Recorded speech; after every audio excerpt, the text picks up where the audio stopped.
નમસ્તે, કેમ છે વિદ્યાર્થી મિત્રો? મજામાં ને? Welcome back to biology class. Previous લેક્ચરની અંદર અભ્યાસ કર્યો છે અજૈવિક કારકો સામે કયા પ્રકારે પ્રતિક્રિયા આપતા હોય છે સજીવો. Okay, right. હવે આજના લેક્ચરની અંદર તેનાથી થોડુંક આગળ પર્ટિક્યુલર સજીવો વિશે થોડીક વાત કરવાની છે અને તે છે અનુકૂલનની અંદર. એટલે કે આજે આપણે જે અભ્યાસ કરવાનો છે તે છે એડેપ્ટેશન એટલે કે સજીવોનું અનુકૂલન અને થોડીક વિગતે વાત કરશું પોપ્યુલેશન એટ્રીબ્યુટ્સ એટલે કે વસ્તી એના જે કંઈ પણ લક્ષણો છે તે પૈકી બે લક્ષણની આપણે આ લેક્ચરની અંદર ચર્ચા કરીશું. Okay, right. ઓકે સ્ટુડન્ટ્સ, ચલો એવી તો એક આશા રાખી શકું કે આપ સૌ વ્યવસ્થિત એનસીઈઆરટી ફોલો કરો છો, વ્યવસ્થિત રીડ કરો છો. Okay, right. કારણ કે જે કંઈ પણ એનટીએ જે પેપર છે એ એનસીઈઆરટી બેઝ જ છે, એટલે એવી તો આશા રાખી શકાય કે તમે વધુને વધુ વખત આ જે એનસીઈઆરટી છે એ રીડ કરો. Okay, right.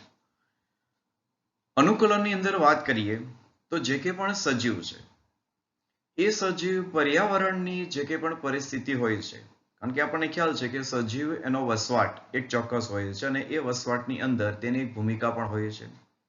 તો હવે જ્યારે એ સજીવ વસવાટમાં રહેતો હોય છે ત્યારે એની સામે પર્યાવરણની પરિસ્થિતિ એ આવતી હોય છે અને એ પડકાર એની સામે એ પોતે કંઈક પ્રતિક્રિયાઓ દર્શાવે છે. ઓકે, અને આ જે પ્રતિક્રિયાઓ એ આજે વાત કરીએ છીએ તે માટે અનુકૂલન કહેવાશે. રાઈટ. તો પર્યાવરણની અંદર અત્યંત કઠિન પરિસ્થિતિઓ તો હોય છે અને જ્યારે આ પરિસ્થિતિ હોય છે ત્યારે તેનો સામનો કરવા માટે જે કે પણ સજીવો છે એ સજીવો ઉપલબ્ધ જે કે પણ ક્રિયાવિધિ હશે તો એ ક્રિયાવિધિના સ્વરૂપે એના વિકલ્પો એ અપનાવતા હોય છે. જ્યાં કેટલાક સજીવો એ પડકાર છે તેની સામે એક ચોક્કસ એક દેહ ધાર્મિક વ્યવસ્થા દ્વારા પ્રતિક્રિયા આપવા માટે સક્ષમ હોય છે, જ્યારે કેટલાક પ્રકારના સજીવો પોતાની જે કે પણ વર્તણૂક છે તેના દ્વારા વ્યવહારિક રીતે એટલે કે પોતાનું જે કે પણ બિહેવ છે તે દર્શાવી તો એ પ્રતિકૂળ જે પરિસ્થિતિ છે તેની સામે એ પ્રતિક્રિયા આપતા હોય છે. રાઈટ. તો હવે આ જે પ્રતિક્રિયા એટલે કોણ? તો કે જે કે અહીંયા દેહ ધાર્મિક રીતે અપાતી પ્રતિક્રિયા છે અથવા તો વર્તણૂક દ્વારા અપાતી જે કે પણ પ્રતિક્રિયાઓ છે તો એ હકીકતમાં તો એ પ્રકારે જોઈએ તો અનુકૂલન જ છે. કારણ કે દર્શાવે છે ક્યારે કે પર્યાવરણની અંદર જે કે પણ કઠિન પરિસ્થિતિનું નિર્માણ થયું છે તો એની સામે લડવા માટે તો આવા પ્રકારની ક્રિયાવિધિ દર્શાવે છે. રાઈટ. તો આ ક્રિયાવિધિ અથવા તો પ્રતિક્રિયા કે જે દેહ ધાર્મિક સ્વરૂપે પણ હોઈ શકે અથવા તો જે આપણે વાત કરી તે પ્રમાણે વ્યવહારિક દ્રષ્ટિ એટલે કે વર્તણૂક સ્વરૂપે બિહેવ એનો એ પ્રકારે હોઈ શકે અથવા એ પોતે બાહ્યાકાર રીતે એટલે આ બધી પ્રતિક્રિયાઓના વિકલ્પો છે. કીધું ને કે સજીવ કોઈને કોઈ પ્રકારે એનો સામનો કરવા માટે સક્ષમ હોય છે અને એ વિકલ્પોનો ઉપયોગ કરતો હોય છે. તો અનુકૂલન એ સજીવનું કોઈ એક સવિશેષ લક્ષણ. ઓકે, અને આ લક્ષણ અથવા તો વિકલ્પ એ કયા? તો કે એ લક્ષણ તરીકે બાહ્યાકાર રીતે પણ એ પોતે સામનો કરી શકે, દેહ ધાર્મિક સ્વરૂપે પણ એ સામનો કરી શકે અથવા તો એ પોતે વ્યવહારિક દ્રષ્ટિએ પણ સામનો કરી શકે. તો એ સજીવને તેના નિવાસ સ્થાનની અંદર જીવિત રહેવા માટે અને પ્રજનન કરવા માટે યોગ્ય બનાવે છે. Okay, right. અને આવા જે કે પણ અનુકૂલનો છે કે જે હવે લાંબા ઉદ્વિકાસકીય સમયની યાત્રા બાદ વિકસિત થયા છે અને હવે આવા અનુકૂલનો જનનિક રીતે સ્થાયી બન્યા છે. ઓકે, અને આ જે સેન્ટેન્સ છે એ સમજવાનું છે કે ઘણા અનુકૂલનો જનનિક રીતે હવે કેવા બની ગયા છે? સ્થાયી બની ગયા છે. હવે એ કોઈ પણ પ્રકારના વસવાટની અંદર હોય તો પણ એનો જે કે મુખ્ય જે વસવાટની અંદર જે સ્વરૂપ પ્રકાર છે એવા જ સ્વરૂપ પ્રકાર એ અન્ય વસવાટની અંદર પણ આપતા હોય છે. એટલે આવા અનુકૂલનો એ કેવા બની ગયા છે? સ્થાયી બની ગયા છે. અને આના માટે તમે વિચારી શકો છો ફાફડા થોર અને એના અનુકૂલનો વિશે. રાઈટ. એટલે આ બાબત ચોક્કસ સમજાઈ જશે. રાઈટ. હવે જે કંઈ સજીવો છે એ સજીવોના અનુકૂલન વિશે જો ચર્ચા કરીએ તો પહેલું જે સજીવ છે એ ઉત્તર અમેરિકાના રણમાં વસવાટ કરતું કાંગારૂ ઉંદર છે. જો વ્યવસ્થિત સમજો, એક આખો શબ્દ છે કાંગારૂ ઉંદર છે, કાંગારૂ રેટ. ઓકે, અહીંયા વચ્ચે કોઈ કોમા નથી, એટલે એક પ્રાણીનું નામ જ છે ફૂલ કાંગારૂ ઉંદર. તો આ જે કાંગારૂ ઉંદર છે તેનો એક સૌથી મોટો જો પડકાર હોય તો એ સજીવ શરીરની અંદર પાણીની બચત, એટલે કે પાણી સાચવી રાખવું, કારણ કે એનો પાણી સામે પડકાર છે. અને કીધું એમ વસવાટ ક્યાં છે? રણની અંદર છે.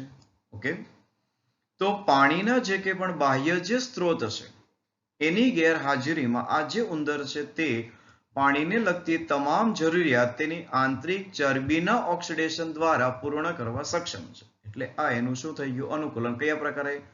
દેહધાર્મિક ફિઝિયોલોજીકલ એક્ટિવિટી છે. રાઈટ?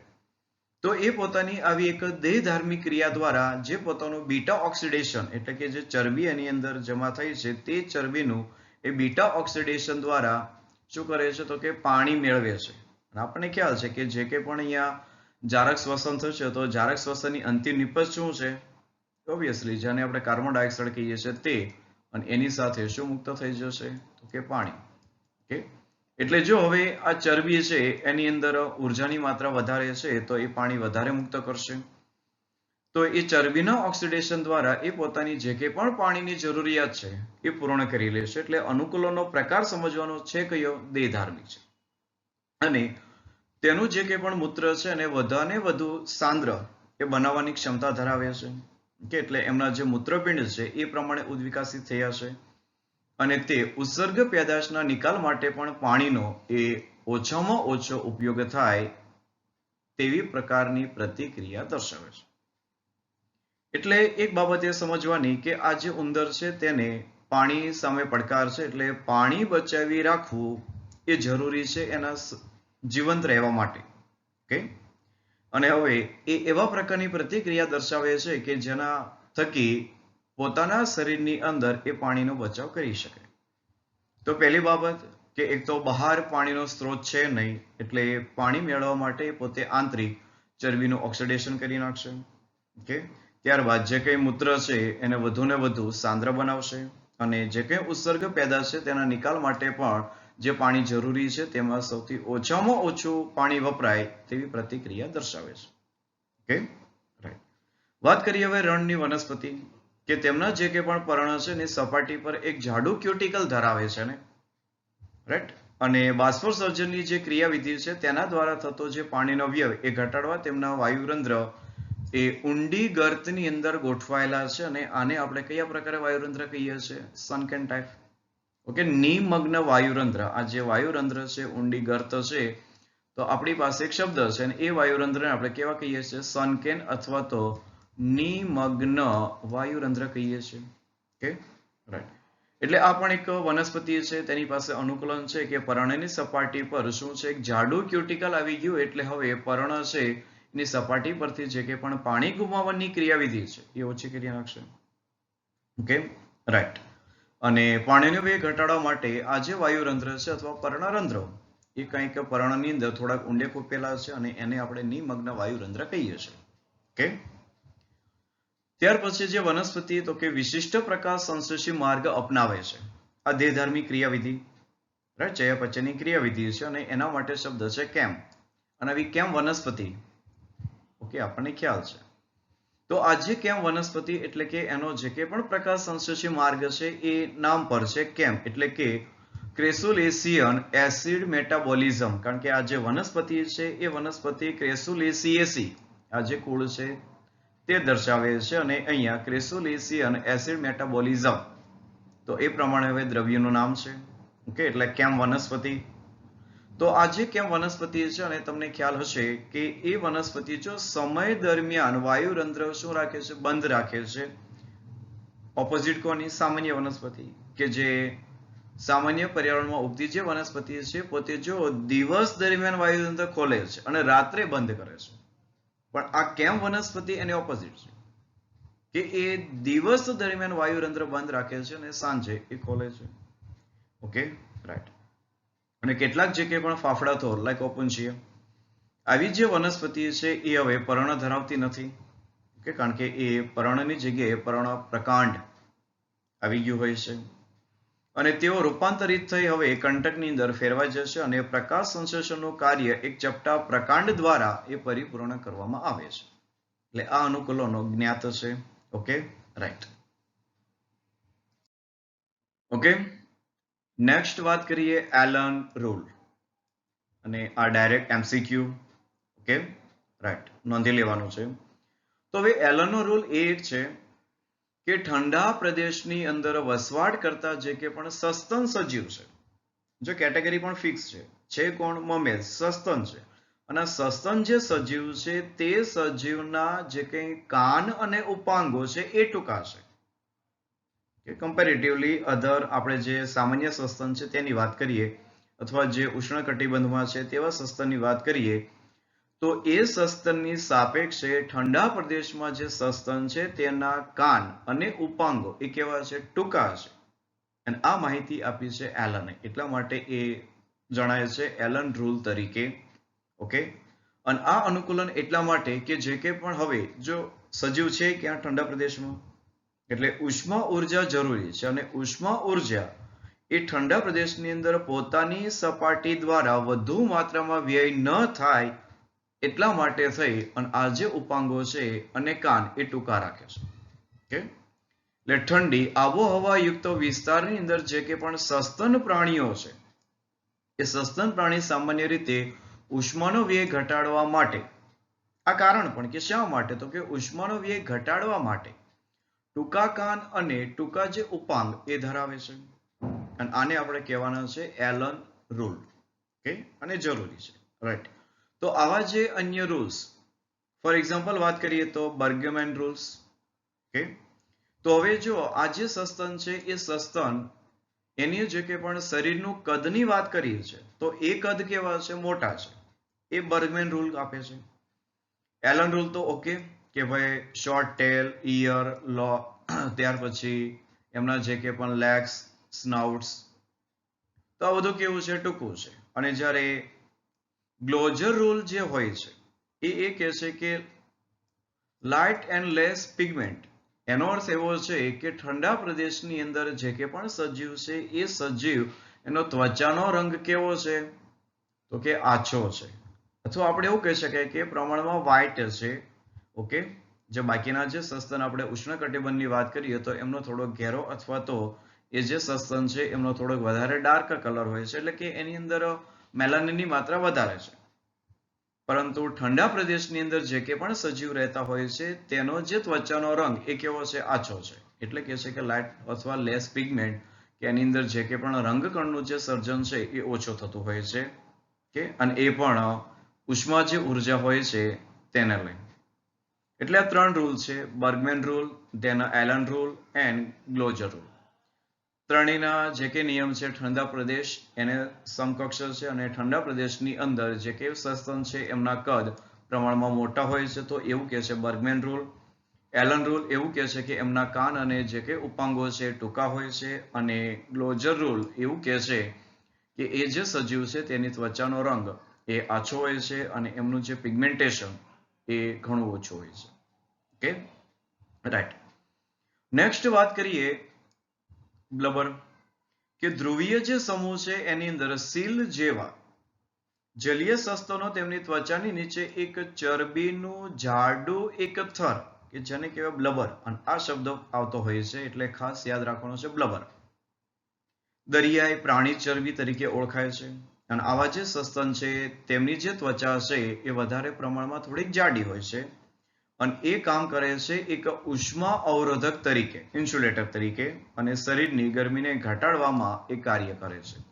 ઓકે, અને અહીંયા તમે આકૃતિમાં જુઓ તે પ્રમાણે કે જે કે પણ આ જે ચરબીના થર છે આ બ્લબર તરીકે, એટલે જો આટલો ભાગ એ અહીંયા આપણને એક આડછેદ તરીકે આપ્યો છે કે એમનું જે કે પણ થર છે કે જેની અંદર જે ચરબી છે, ચરબી જો એક તો સેચ્યુરેટેડ ફેટી એસિડ છે, દેન આપણે વાત કરીએ તો મોનો અનસેચ્યુરેટેડ ફેટી એસિડ છે, અને પોલી અનસેચ્યુરેટેડ ફેટી એસિડ, એ પ્રમાણે લેયર છે.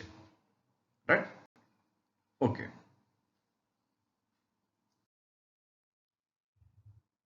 દેહ ધાર્મિક અનુકૂલનની હવે જો વાત કરીએ તો કેટલાક સજીવ વધે દેહ ધાર્મિક અનુકૂલનો ધરાવે છે કે જેમને તણાવભરી જે પરિસ્થિતિ છે તેની સામે એક ત્વરિત પ્રતિક્રિયા અપનાવી શકે.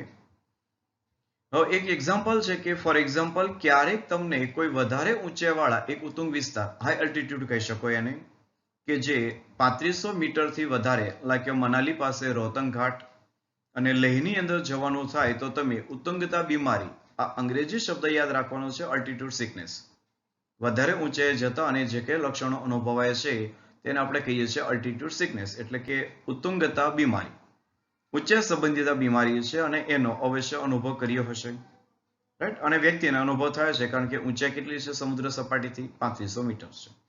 ઓકે, તો હવે જ્યારે આ અનુભવ થતો હોય છે ત્યારે અમુક લક્ષણો એ દર્શાવાતા હોય છે વ્યક્તિ દ્વારા. ફોર એક્ઝામ્પલ ઉબકા છે, થકાવટ છે, હૃદયના જે કે પણ ધબકારા છે એ વધી જવા વગેરે આ જે કંઈ લક્ષણો છે એ વ્યક્તિ દ્વારા દર્શાવતા હોય છે. કે અને એનું પણ એક રીઝન છે કારણ કે જેમ જેમ ઊંચાઈએ જઈએ છે તેમ હવા પ્રમાણમાં થોડીક પતલી બનતી હોય છે. ઓકે, એટલે કે higher altitude, lower pressure and less oxygen. ઊંચાઈ વધારે છે, પ્રેશર એટલે કે દબાણ પણ ઓછું થયું છે અને ઓક્સિજનની માત્રા પણ કેવી છે? ઓછી છે.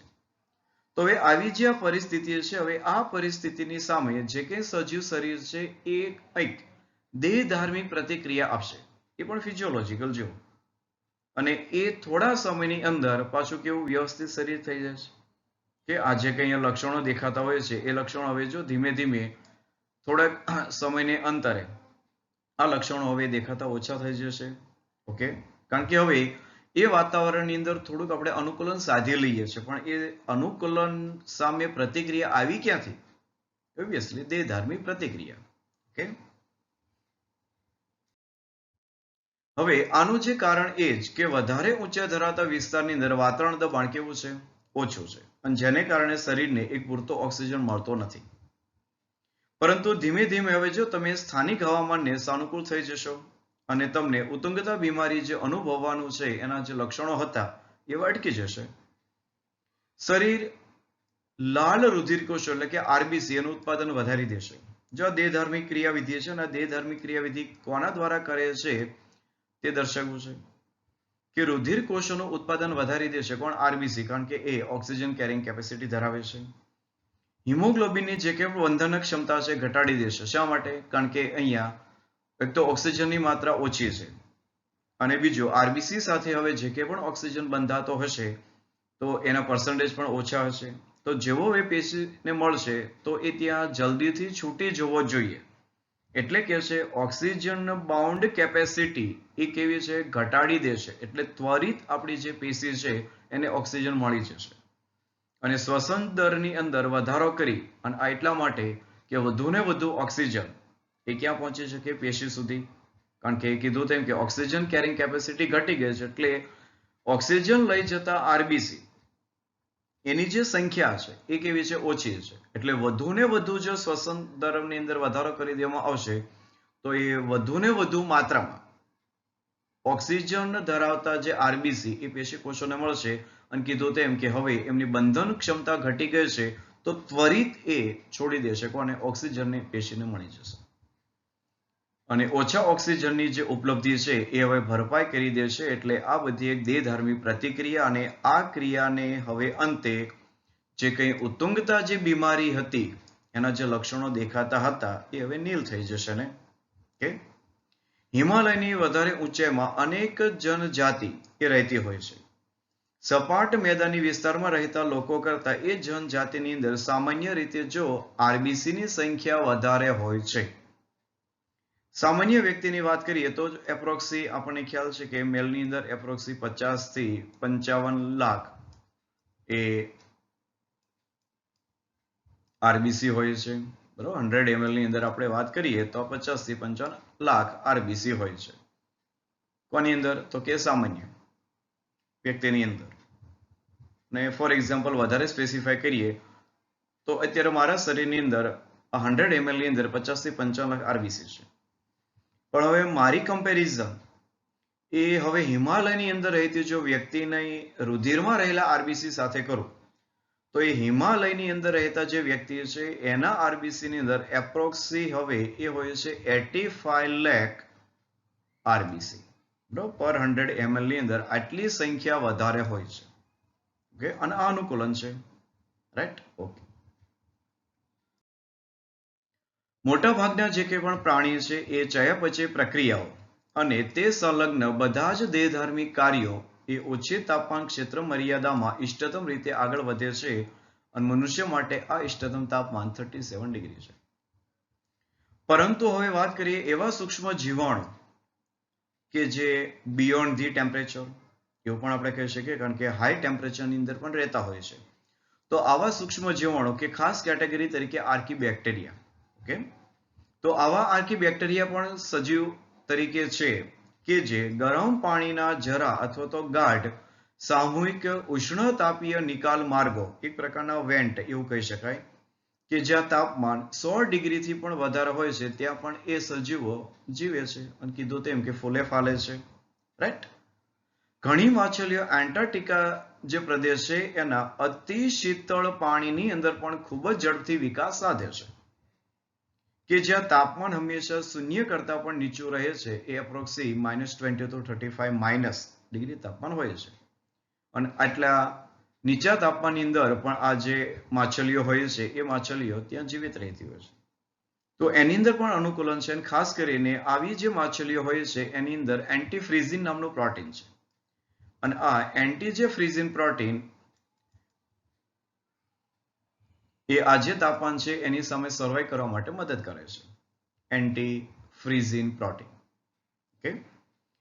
ખારા પાણીના જે કે પણ અપૃષ્ઠવંશી પ્રાણીઓની અનેક જાતિ અને માછલીઓ એ મહાસાગરની ખૂબ જ ઊંડાઈ રહે છે અને જ્યાંનું દબાણ એ સામાન્ય વાતાવરણ દબાણ જે આપણે જમીન પર અનુભવીએ છીએ તેના કરતા પણ જો 100 ગણું વધારે છે.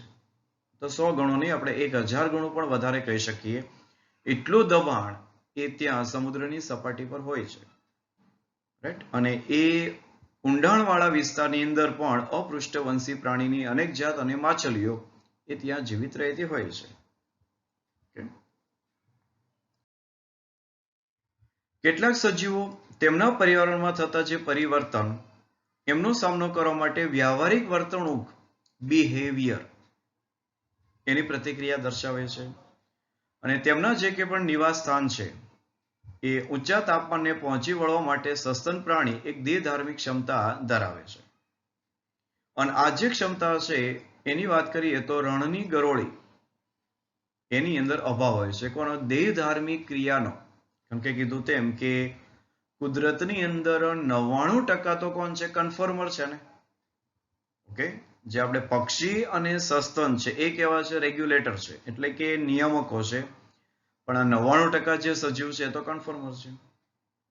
એટલે કે પોતે જે કે પણ પર્યાવરણ છે ને પર્યાવરણની અંદર જે કે પણ ફેરફાર થાય છે એ ફેરફારને અંતર્ગત પોતાના શરીરનો ફેરફાર નથી કરી શકતા. મતલબ કે પર્યાવરણમાં જે ફેરફાર થાય છે તેને અનુરૂપ હવે એ પોતાના શરીરની અંદર એ ફેરફાર કરશે. તો આવી જે મતલબ ક્ષમતા કીધી, કેવી? તો કે દેહધાર્મિક જે કે પણ ક્ષમતા છે એ દેહધાર્મિક ક્ષમતા રણની ગરોળીની અંદર હોતી નથી. તો આવી જે ડિઝર્ટ લિઝાર્ડ છે તે પોતે હવે જો વ્યવહારિક ઉપાયો બતાવશે. કીધું ને, કોઈ પણ વિકલ્પ આપે છે આ પ્રતિક્રિયા માટે, તો આ વિકલ્પ છે કયો? બિહેવનો છે, પોતાની વર્તણૂક દાખવે છે. ઓકે, તો એટલે એની પાસે દેહધાર્મિક વિકલ્પ નથી. છે કયો વિકલ્પ? વર્તણૂકનો છે. અને વર્તણૂક દ્વારા હવે બદલાતા પર્યાવરણની અંદર જે કંઈ ફેરફાર થાય છે એવો ફેરફાર હવે પોતાના શરીરમાં લાવશે, અને વર્તણૂક દ્વારા. તો એ વ્યવહારિક ઉપાયો દ્વારા પોતાનું જે કે પણ શરીર છે એનું તાપમાન એ એકદમ સ્થિર રાખવા માટે વ્યવસ્થાપન કરે છે. અને વ્યવસ્થાપન એ પ્રકારે કે ફોર એક્ઝામ્પલ વાત કરીએ તો જો તેમનું તાપમાન એકદમ સુવિધાયુક્ત ક્ષેત્ર વિસ્તારથી જો નીચું જતું રહે, લો ટેમ્પરેચર, તો ત્યારે તેઓ સૂર્યપ્રકાશની અંદર એ તડકાનો આનંદ માણી અને ઉષ્મા અવશોષિત કરે છે. ઓકે, વધારે તાપમાન જો નીચું છે તો હવે ક્યાં રહેશે? તો કે આપણે એક પ્રકારે કહીએ તો સનબાથ, સૂર્યપ્રકાશ છે એનું અવશોષણ કરી અને પોતાની જે કે પણ મતલબ તાપમાન છે એ તાપમાનને કેવું લાવશે? ઊંચું લાવશે અને પોતાનું શરીરનું તાપમાન એ ઉષ્ણ રાખશે. અને જ્યારે પરિસરનું તાપમાન જો વધવા લાગશે તો છાંયડો ગોતે છે. ઓકે, તો આ પ્રકારે પોતે એક વર્તણૂક એ દાખવે છે અને શરીરનું જે કે પણ આંતરિક તાપમાન છે એ આંતરિક તાપમાન એ જાળવવા માટે પ્રયત્ન કરે છે.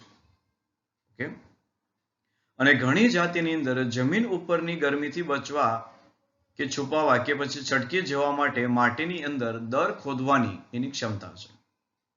ઓકે, આ અનુકૂલન છે જે સજીવો દ્વારા દર્શાવતા હોય છે. રાઈટ.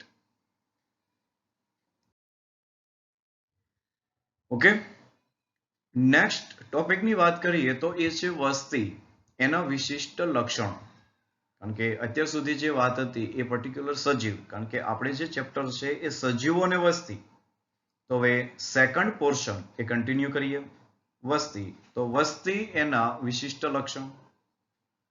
પ્રકૃતિની અંદર આપણને કોઈ પણ જાતિના એક વ્યક્તિગત સજીવના દર્શન એ ભાગ્યે જ થાય.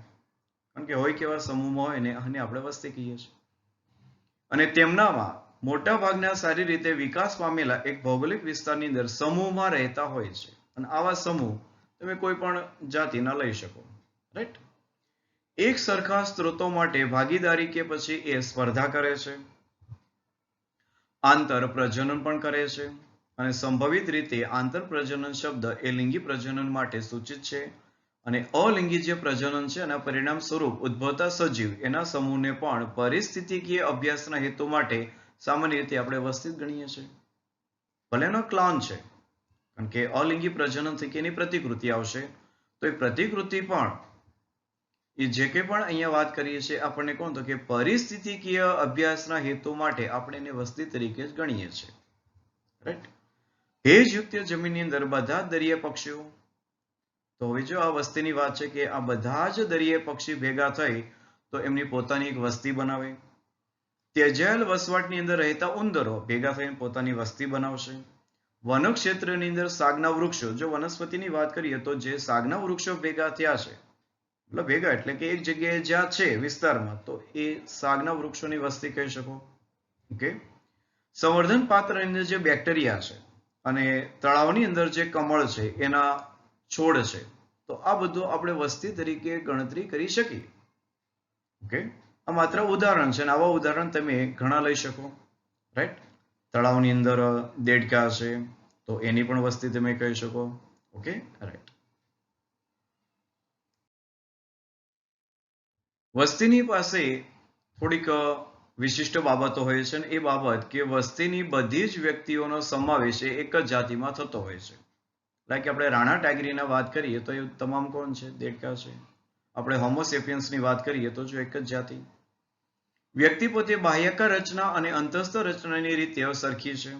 ઓકે, આ બાબત ક્લિયર જ છે ને હવે તો. રાઈટ. વ્યક્તિ જનીનિક સંબંધોથી પણ સંકળાયેલી હોય છે. ડીએનએ, આનુવંશિક દ્રવ્ય. વ્યક્તિ એ બીજી જાતિથી પ્રજનન સંબંધે કેવી પડશે? હવે અલગ પડશે. એટલે જો જાતિની વ્યાખ્યા છે ને કે આંતર પ્રજનન કરી શકે. અને જે વસ્તી કે એને લક્ષણ હોય છે, તો એક તો કે વસ્તી ગીચતા, તો એ લક્ષણ છે. વસ્તી અને જન્મ દર છે, નેટાલિટી. આ જે અંગ્રેજી જે શબ્દ છે એ પણ આપણે યાદ રાખવાના છે, કારણ કે એ પણ એક્ઝામની અંદર પૂછાતા હોય છે. ધેન મોર્ટાલિટી, મૃત્યુ દર. વય આધારિત વિતરણ છે, એજ પિરામિડ કહેવાય. ધેન પોપ્યુલેશન ગ્રોથ છે અને એના ગ્રોથ મોડેલ પણ છે. રાઈટ. વસ્તી સંતુલન છે, ઇક્વિલિબ્રિયમ. ધેન પોપ્યુલેશન ફ્લક્ચ્યુએશન, વસ્તીની અંદર વધઘટ થયા રાખે છે. અને વસ્તી એની અન્યોન્ય પ્રક્રિયા છે. રાઈટ. તો આ જે લક્ષણો છે એ લક્ષણો એનો અભ્યાસ આપણે આ ચેપ્ટરની અંદર કરવાનો છે. Okay, right. જો વસ્તીના લક્ષણ છે કોણ? વ્યવસ્થિત યાદ રાખવાના છે. વસ્તીને ગીચતા છે, જન્મ દર છે, મૃત્યુ દર છે, એજ પિરામિડ છે. ધેન આપણે વાત કરીએ તો વસ્તી વૃદ્ધિ છે, વસ્તી સંતુલન છે, વસ્તીને વધઘટ થયા કરે છે અને વસ્તીની પોતાની આંતર પ્રક્રિયાઓ છે. ઓકે, અને વાત કરીએ તેમ કે આ જે મુદ્દા છે અથવા તો લક્ષણો છે એને આપણે વિગતે અભ્યાસક્રમની અંદર અભ્યાસ કરવાનો જ છે. Okay, right. તો જે કે પણ વ્યક્તિગત સજીવ એ છે કે જે પરિવર્તિત પર્યાવરણ એનો સામનો કરે, અનુકૂલન. વસ્તીના સ્તરે પ્રાકૃતિક પસંદગી દ્વારા ઇચ્છિત લક્ષણોને વિકસિત કરવાનું સંચાલન થતું હોય છે.